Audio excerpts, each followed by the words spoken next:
Bab yang akan kita bahas kali ini adalah perlindungan dan penegakan hukum di Indonesia. Pada bab ini, kita akan mempelajari tentang hakikat perlindungan dan penegakan hukum di Indonesia, peran lembaga penegak hukum dalam menjamin keadilan dan perdamaian, juga dinamika pelanggaran hukum. Konsep perlindungan dan penegakan hukum. Apa sih konsep penegakan hukum itu?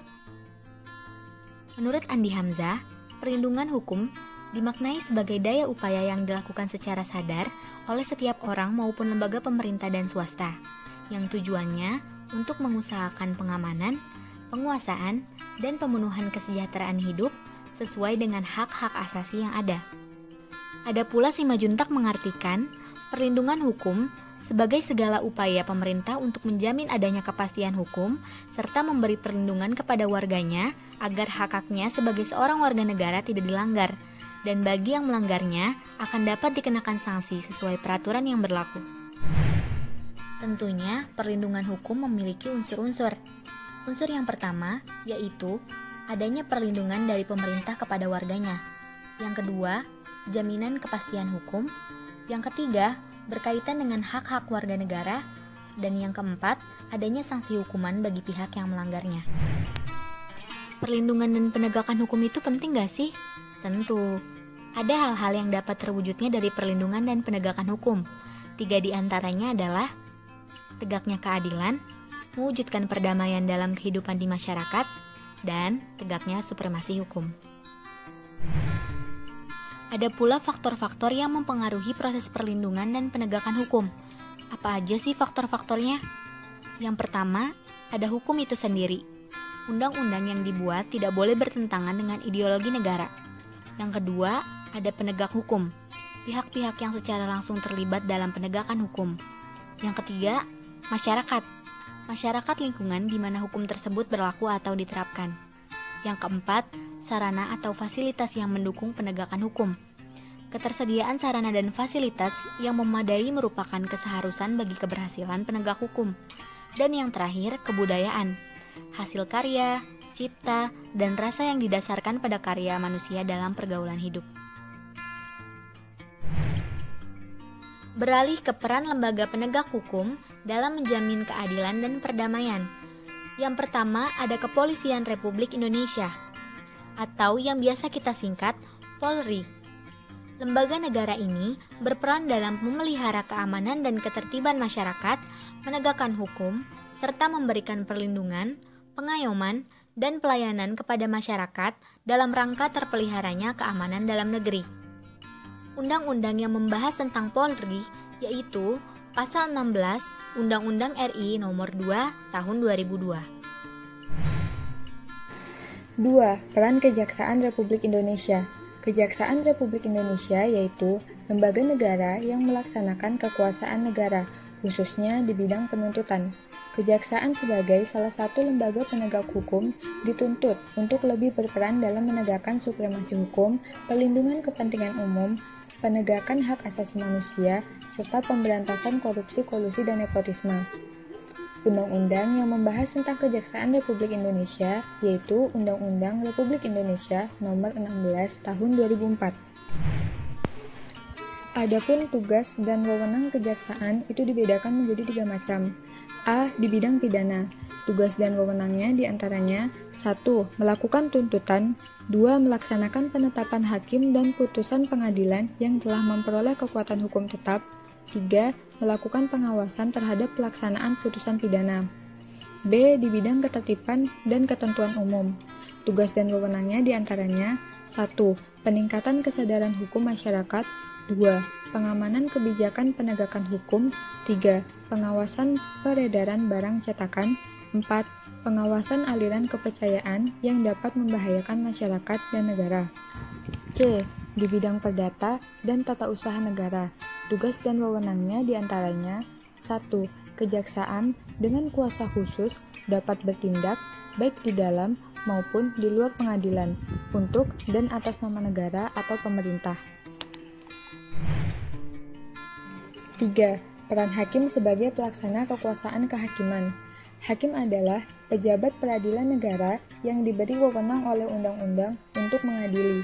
Mengadili merupakan serangkaian tindakan hakim untuk menerima, memeriksa, dan memutuskan perkara hukum berdasarkan asas bebas, jujur, dan tidak memihak di sebuah sidang pengadilan berdasarkan ketentuan perundang-undangan. Undang-undang yang membahas tentang kekuasaan kehakiman yaitu Undang-Undang RI Nomor 48 Tahun 2009. Klasifikasi hakim berdasarkan jenis lembaga peradilan dibagi menjadi 3. Yang pertama, hakim pada Mahkamah Agung yang disebut dengan Hakim Agung. Yang kedua, hakim peradaban peradilan yang berada di bawah Mahkamah Agung. Yang ketiga, hakim pada Mahkamah Konstitusi yang disebut dengan Hakim Konstitusi. 4. Peran advokat dalam penegakan kehakiman. Advokat adalah orang yang berprofesi memberi jasa hukum, baik di dalam maupun di luar pengadilan. Jasa hukum yang diberikan berupa memberikan konsultasi hukum, bantuan hukum, menjalankan kuasa, mewakili, membela, mendampingi, dan melakukan tindakan hukum. Undang-Undang Republik Indonesia yang membahas tentang advokat yaitu Undang-Undang RI Nomor 18 Tahun 2003. Di mana dalam pasal 3-nya berisi persyaratan untuk menjadi advokat, di antaranya yaitu 1. Warga NRI, 2. Bertempat tinggal di Indonesia, 3. Tidak berstatus sebagai pegawai negeri atau pejabat negara, 4. Berusia sekurang-kurangnya 25 tahun, 5. Berijazah sarjana yang berlatar belakang pendidikan tinggi hukum, 6. Lulus ujian yang diadakan oleh organisasi advokat, 7. Magang sekurang-kurangnya 2 tahun terus-menerus pada kantor advokat, 8. Tidak pernah dipidana karena melakukan tindak pidana kejahatan yang diancam dengan pidana penjara 5 tahun atau lebih, 9. Berperilaku baik, jujur, bertanggung jawab, adil, dan mempunyai integritas yang tinggi. Advokat memiliki hak dan kewajiban. Pertama-tama kita akan membahas hak advokat. Hak advokat diantaranya A. Advokat bebas mengeluarkan pendapat atau pernyataan dalam membela perkara yang menjadi tanggung jawabnya di dalam sidang pengadilan dengan tetap berpegang pada kode etik profesi dan peraturan perundang-undangan. B. Advokat bebas dalam menjalankan tugas profesinya untuk membela perkara yang menjadi tanggung jawabnya dengan tetap berpegang pada kode etik profesi dan peraturan perundang-undangan. C. Advokat tidak dapat dituntut, baik secara perdata maupun pidana, dalam menjalankan tugas profesinya, dengan iktikat baik untuk kepentingan pembelaan klien dalam sidang pengadilan. D. Advokat berhak memperoleh informasi, data, dan dokumen lainnya, baik dari instansi pemerintah maupun pihak lain yang berkaitan dengan kepentingan tersebut, yang diperlukan untuk pembelaan kepentingan kliennya sesuai dengan peraturan perundang-undangan. E. Advokat berhak atas kerahasiaan hubungannya dengan klien, termasuk perlindungan atas berkas dan dokumennya, terhadap penyitaan atau pemeriksaan dan perlindungan terhadap penyadapan atas komunikasi elektronik advokat. F. Advokat tidak dapat diidentikan dengan kliennya dalam membela perkara klien oleh pihak yang berwenang dan atau masyarakat. Kewajiban advokat. 1. Advokat dalam menjalankan tugas profesinya dilarang membedakan perlakuan terhadap klien berdasarkan jenis kelamin, agama, politik, keturunan, ras, atau latar belakang sosial dan budaya. 2. Advokat wajib merahasiakan segala sesuatu yang diketahui atau diperoleh dari kliennya karena hubungan profesinya, kecuali ditentukan lain oleh undang-undang. 3. Advokat dilarang memegang jabatan lain yang bertentangan dengan kepentingan tugas dan martabat profesinya. 4. Advokat dilarang memegang jabatan lain yang meminta pengabdian sedemikian rupa sehingga merugikan profesi advokat atau mengurangi kebebasan dan kemerdekaan dalam menjalankan tugas profesinya. 5. Advokat yang menjadi pejabat negara tidak melaksanakan tugas profesi advokat selama memangku jabatan. KPK, Komisi Pemberantasan Korupsi, yaitu sebuah komisi yang dibentuk pada tahun 2003 berdasarkan Undang-Undang Republik Indonesia Nomor 30 Tahun 2002 tentang Komisi Pemberantasan Tindak Pidana Korupsi. Tujuan dibentuknya KPK adalah untuk mengatasi, menanggulangi, dan memberantas korupsi. Tugas Komisi Pemberantasan Korupsi atau KPK diantaranya yaitu 1. koordinasi dengan instansi yang berwenang melakukan pemberantasan tindak pidana korupsi. 2. Supervisi terhadap instansi yang berwenang melakukan pemberantasan tindak pidana korupsi. 3. Melakukan tindakan-tindakan pencegahan tindak pidana korupsi. 4. Melakukan monitor terhadap penyelenggaraan pemerintahan negara. 5. Melakukan penyelidikan, penyidikan, dan penuntutan terhadap tindak pidana korupsi. Wewenang Komisi Pemberantasan Korupsi atau KPK diantaranya yaitu 1. Mengordinasi penyelidikan, penyidikan, dan penuntutan tindak pidana korupsi. 2. Menetapkan sistem pelaporan dalam kegiatan pemberantasan tindak pidana korupsi. 3. Meminta informasi tentang kegiatan pemberantasan tindak pidana korupsi kepada instansi terkait. 4. Melaksanakan dengar pendapat atau pertemuan dengan instansi yang berwenang melakukan pemberantasan tindakan korupsi. 5. Meminta laporan instansi terkait pencegahan tindak pidana korupsi. Berikut kami sertakan video pembahasan tentang KPK. Mantan Presiden Megawati Soekarno Putri yang jarang muncul dan bicara banyak di luar acara partainya, Selasa siang menyampaikan banyak hal saat menjadi pembicara utama di acara Hari Konstitusi. Salah satunya soal masa depan Lembaga Penegak Hukum KPK yang berdiri pada masa pemerintahannya. Dalam pidatonya, Mega menyebut seharusnya KPK tidak perlu selamanya ada. Bagaimana konteks pernyataan Mega sebenarnya soal keberadaan KPK ini? Distribusi yang adil atas kekayaan negara. Kalau sekarang selalu puter-puter korupsi terus, saya sampai juga, sampai kapan ya? Ini kan juga jadi puter-puter. Sampai kapan yang namanya KPK itu? Padahal Komisi Pemberantasan Korupsi. Dia jadi punya alasan bahwa korupsi terus berlanjut. Apakah benar? Kan seharusnya kita harus memberhentikan yang namanya korupsi sehingga komisi yang sebetulnya sifatnya ad hoc ini harus sementara saja dapat diselesaikan, dapat dibubarkan. Nanti kalau dengar seperti ini, di sosmed saya dibully. Saya pikir ya sudahlah biar dibully mungkin sebagai sebuah atraksi. Pada awalnya KPK memang didirikan pada tahun 2003 untuk membantu kinerja polisi dan kejaksaan untuk membantu mengatasi korupsi. KPK memunculkan gebrakan dengan menangkap sejumlah petinggi negara dan parpol yang terjerat korupsi. Sebut saja salah satunya adalah mantan Menteri Pemuda dan Olahraga Andi Malarangeng, dan terakhir lembaga ini menahan Gubernur Sumatera Utara Gatot Pujonugroho. Pimpinan KPK mengatakan ada 294 triliun rupiah uang negara yang bisa diselamatkan oleh lembaga penegak hukum ini. Seperti kata Mega, bila korupsi sudah tidak ada, maka KPK harusnya dibubarkan. Namun, kalau korupsi masih marak, Tim Liputan Kompas TV.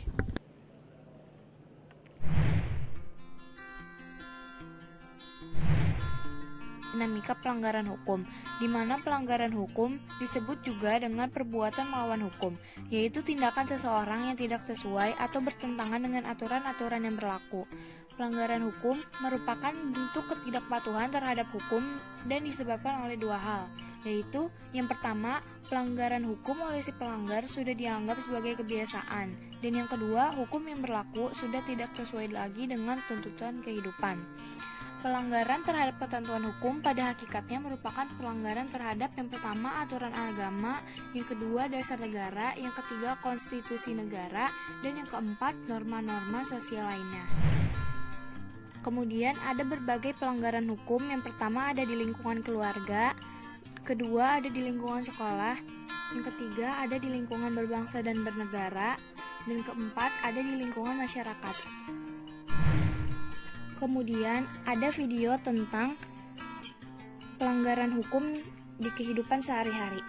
Ya, beruntung juga video itu kemudian tersebar dan kejadiannya terekam ya oleh seseorang. Jadi bisa ada tindak tegas, entah itu dari pihak sekolah ataupun dinas pendidikan terkait. Yang intinya adalah hanya karena hal sepele, nyawa seorang anak bisa hilang di tangan temannya sendiri. Yang lebih miris, hal seperti ini justru terjadi di lingkungan sekolah sendiri.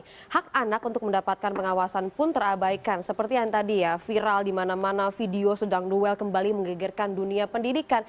Lalu tercatat juga ada sejumlah kasus penganiayaan anak yang dilakukan oleh teman sebayanya dalam beberapa tahun terakhir. Kami berikan untuk Anda, ini menjadi catatan juga untuk kita ya, bagaimana lingkungan yang seharusnya menjadi tempat kedua anak-anak itu bisa mendapatkan pendidikan dan juga perlindungan justru menyebabkan korban jiwa. Misalkan terjadi di September 2015, memang sekitar 3 tahun yang lalu, ini terjadi di area SD Negeri Kebayoran Lama, Jakarta Selatan. Dan bisa kita simak bersama bahwa kejadiannya ataupun kronologinya adalah siswa kelas 2 SD meninggal dunia setelah berkelahi dengan teman sekelasnya di lingkungan sekolahnya sendiri. Dan dugaan awalnya ini karena ada perkelahian mulut. Coba bayangkan, ternyata ada kekerasan yang terjadi tanpa adanya pengawasan dari guru ataupun pihak-pihak yang ada di sekolah tersebut. Bukan hanya itu saja, kita coba bergeser di tahun 2017, tepatnya Agustus 2017, masih sama siswa kelas 2 SD, coba Anda bayangkan umurnya saja belum belasan tahun ya, meninggal dunia setelah berkelahi di halaman sekolah. Ini lokasinya terjadi di Sukabumi, Jawa Barat. Dugaannya itu jika ada otopsi begitu ya sudah dilakukan oleh pihak kepolisian, ditemukan memar-memar dan diduga karena dirundung, dibully dulu oleh teman-temannya, kemudian dilempar minuman beku yang tentu saja sangat menyakitkan untuk fisik seorang anak yang baru berusia belum belasan tahun itu, hanya kelas 2 SD saja.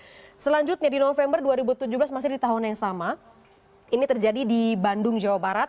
Kemudian ada duel antara dua siswa kelas 5 SD saat perlombaan senam Hari Guru. Padahal ada banyak guru di sana, tapi ternyata perkelahian ini kemudian tidak masuk ke dalam pantauan mereka hanya karena masalah sepele dan diketahui setelah penjaga sekolah melihat korban pingsan kemudian dibawa ke teras kelas untuk dilakukan penanganan pertama. Namun sayang nyawanya memang tidak tertolong. Dan dugaan kronologinya adalah pelaku terganggu korban yang menyalakan motor bising. Nah, akhirnya karena ini ada korban jiwa, tapi memang korban ataupun keluarga korban menolak untuk diotopsi dan memilih menggunakan jalan damai. Jadi pelaku yang selama ini tinggal bersama sang kakek mendapatkan binaan di PPA Bandung sebab sang anak mengalami depresi yang sangat berat. Kita tentu saja ya harus coba menelusuri dan juga mengetahui sebab penyebab dan bagaimana akhirnya sekolah bisa lepas memantau mereka. Tapi kan anak-anak ini masih di bawah umur. Usianya kalau di bawah umur kan kalau menurut undang-undang tuh 12 sampai 18 tahun.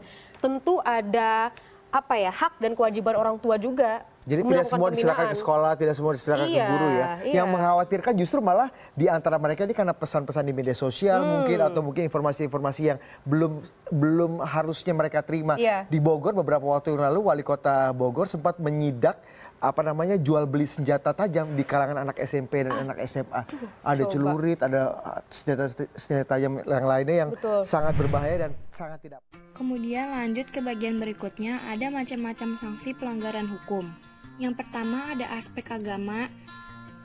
Sanksi ini diterima setelah meninggal dunia seperti pahala dan dosa. Kemudian ada aspek kesopanan di mana kita mendapatkan cemoohan, celaan, dan pengucilan juga. Kemudian ada aspek hukum secara tegas dan nyata serta mengikat dan memaksa bagi setiap orang tanpa kecuali. Dan juga ada aspek kesusilaan yang sanksinya akan merasa malu, bersalah, dan juga ada rasa penyesalan dalam melakukan hal tersebut. Dan ada sanksi dari aspek hukum yang tegas dan nyata. Tegas berarti adanya aturan yang telah dibuat secara material telah diatur dalam peraturan perundang-undangan. Misalnya hukum pidana mengenai sanksi diatur dalam pasal 10 KUHP. Pada pasal tersebut ditegaskan bahwa sanksi pidana berbentuk hukuman yang mencakup 1. Hukuman pokok yang terdiri atas hukuman mati dan hukuman penjara yang terdiri atas hukuman seumur hidup dan hukuman sementara waktu setinggi-tingginya 20 tahun dan sekurang-kurangnya 1 tahun. Dan yang kedua ada hukuman tambahan yang terdiri atas pencabutan hak-hak tertentu dan perampasan atau penyitaan barang-barang tertentu serta pengumuman keputusan hakim. Yang kedua nyata, berarti adanya aturan secara material telah ditetapkan kadar hukuman berdasarkan perbuatan yang dilanggarnya.